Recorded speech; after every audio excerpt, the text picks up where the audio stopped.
Un dispensaire équipé et un logement d'infirmiers, œuvre de la mutuelle de développement de Zinzénou, c'est à Bangourou d'un coût de 70 millions de francs CFA. Les autorités présentes ont salué les membres de la mutuelle pour ces actions qui visent à contribuer à l'amélioration des conditions de vie des populations. Troisième session ordinaire du conseil régional du Kyologo à Kong. Les conseillers ont planché sur les actions prioritaires à mener. Routes, orphelinat et écoles. Pour ce faire, le président du conseil régional, Tiene Biraima Ouattara, a exhorté les cadres à l'union et à la cohésion. À Yamoussoukro, le professeur Saliou Touré a présidé la clôture de l'école mathématique africaine et l'école mathématique de Yamoussoukro, à travers plusieurs modules enseignés qui visent à dispenser un enseignement de qualité. Bienvenue dans cette édition. Merci de votre fidélité à la chaîne de la Nouvelle Vision qui vous informe. Un dispensaire équipé et un logement d'infirmiers, œuvre de la mutuelle de développement des Zinzénou, c'est à Bangourou, d'un coût de 70 millions de francs CFA.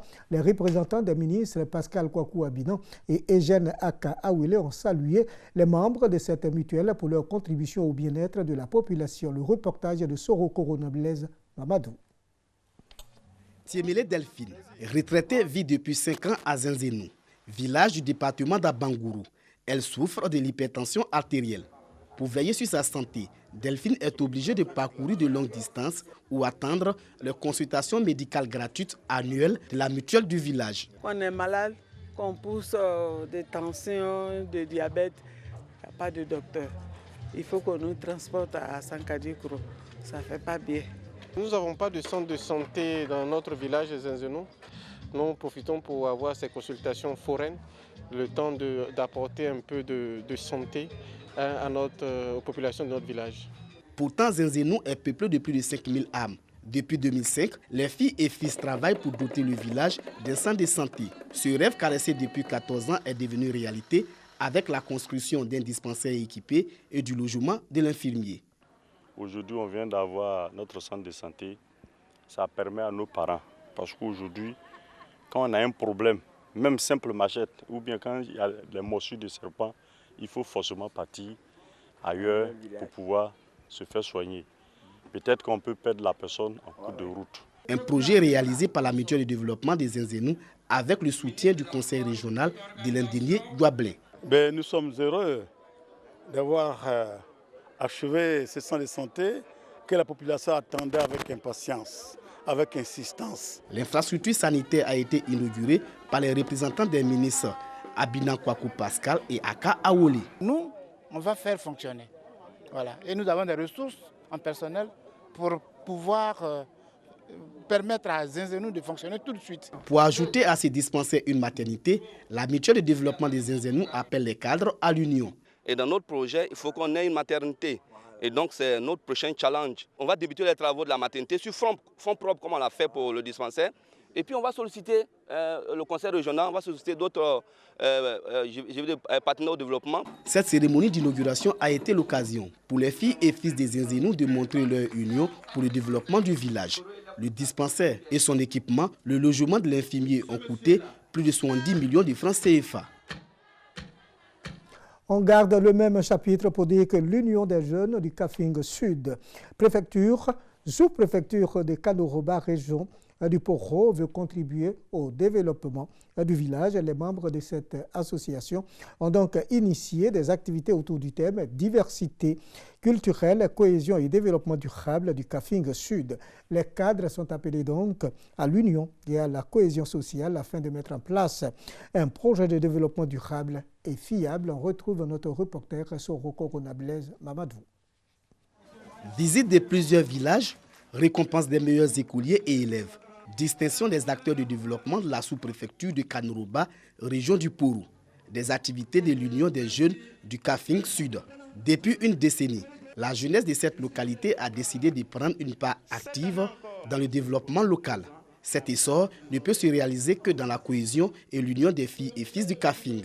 Nous pensons que si les cadres sont unis, alors on pourra trouver à travers eux un cadre de concertation permettant bien sûr de concevoir des projets de développement pour la sous-préfecture de Kanoroba.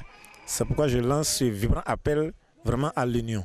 Cette cérémonie clôturant les activités socio-culturelles de l'Union des jeunes du Kafing Sud, moment choisi pour parler de développement. Les différents intervenants ont salué l'engagement de la jeunesse à participer au développement de Kanoroba.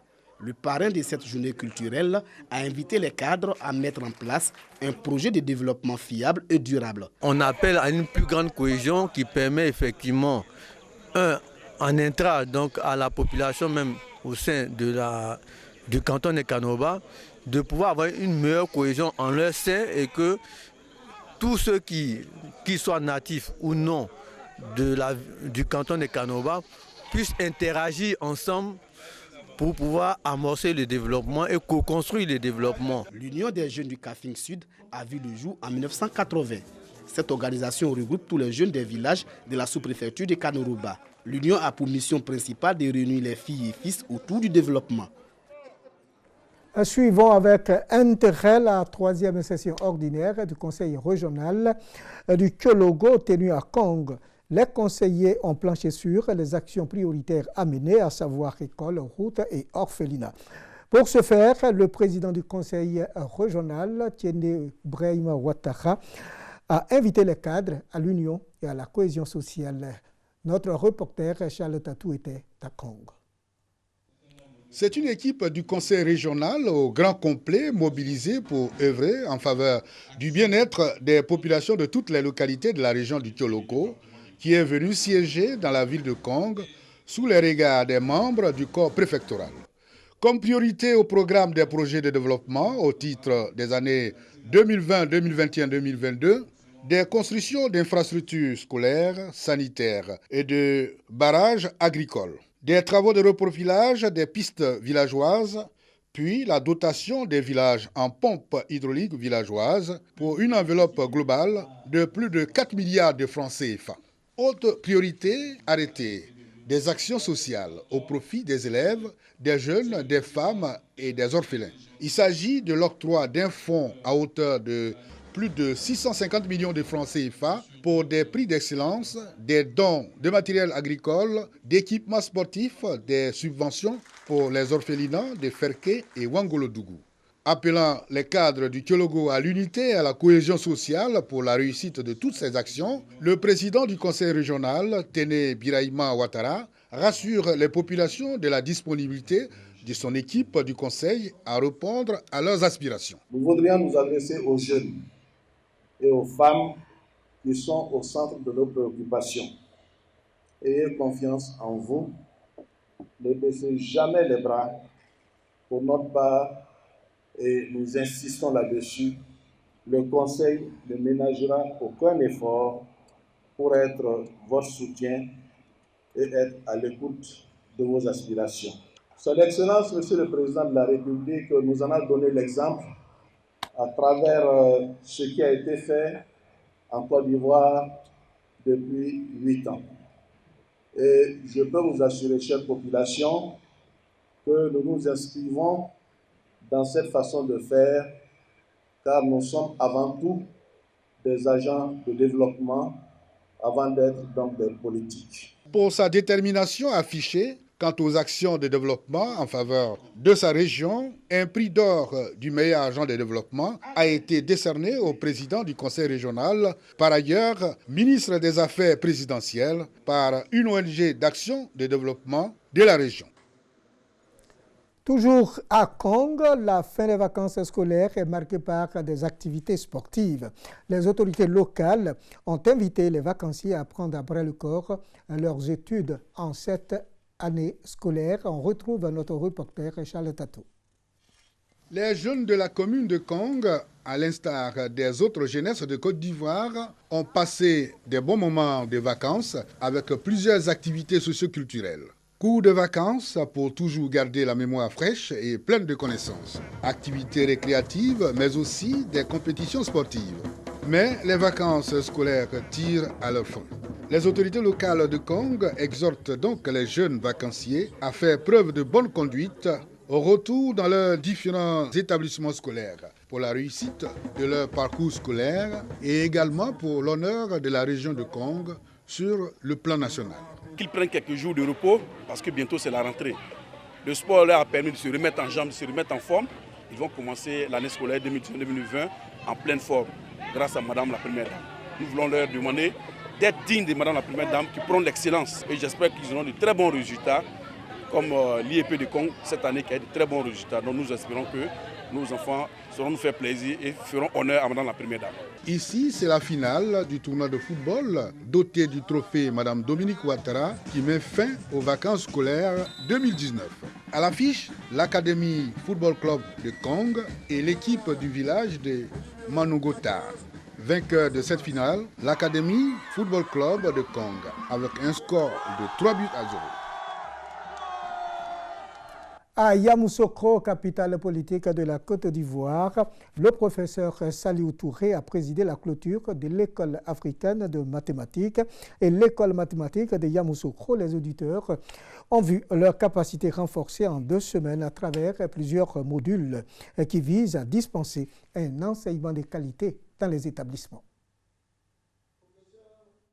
40 enseignants de 6 pays africains, 34 issus de 24 établissements privés et publics du secondaire et technique de la Côte d'Ivoire et 4 instituteurs de l'inspection de l'enseignement préscolaire et primaire de la DREN de Yamoussoukro en fin de stage du perfectionnement en mathématiques à Yamoussoukro. Ces enseignants viennent de recevoir les attestations de fin de formation, sanctionnant ainsi 2 semaines de renforcement des capacités dans les écoles mathématiques africaines et celle de l'école mathématique de Yamoussoukro à l'INPHB. Une initiative de la Société mathématique de Côte d'Ivoire, SMC. Il s'agit d'améliorer la qualité de l'enseignement dispensé. Ce genre d'activité, doit se multiplier, dans tout le pays. Et pas seulement pour les vacances, qu'on trouve des espaces pour être en contact avec les enseignants de ce collège pour essayer, de relever les niveaux de façon régulière. Il appartient à vous, les jeunes générations, de prendre la relève.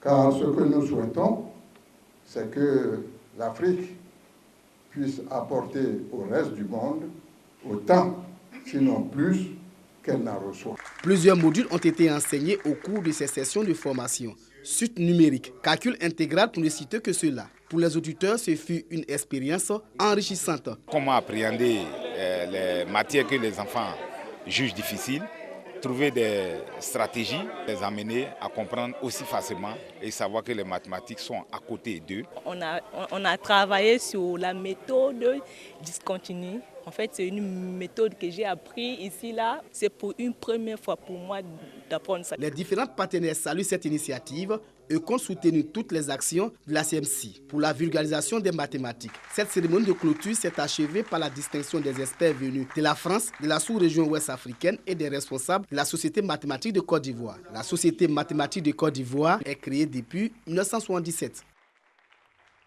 Voilà, c'est la fin de cette édition. Merci de nous avoir suivis. L'information revient mardi prochain. À très bientôt.